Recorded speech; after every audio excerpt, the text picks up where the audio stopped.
এই নিউজটা আমি অনেকবার শুনেছি। নিউজটা আমার কাছেও মনে হয় সত্য, সঠিক জানি না সত্য না মিথ্যা। আপনাদের জানা থাকলে অবশ্যই কমেন্টে জানাই যাবেন যে নিউজটা সত্য নাকি মিথ্যা।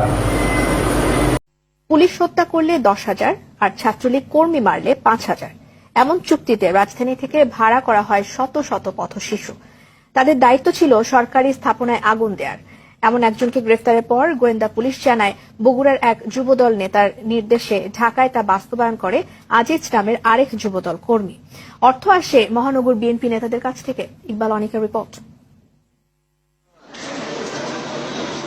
বগুড়া যুবদল নেতা নূরে আলম সিদ্দিকীর নির্দেশে রাজধানীর বিভিন্ন বস্তি থেকে ছিন্নমূল মানুষ ও পথশিশু কিশোরদের ভাড়া করেন। টার্গেট দেয়া হয় পুলিশ ও ছাত্রলীগ কর্মীদের বেছে বেছে হামলা করার। গোয়েন্দারা জানান, পুলিশ মারলে 10,000 আর ছাত্রলীগ কর্মী হত্যা করলে 5,000 টাকা দেয়ার কথা বলা হয়। সরকারি স্থাপনায় হামলার জন্য ছিল সমপরিমাণ অর্থ।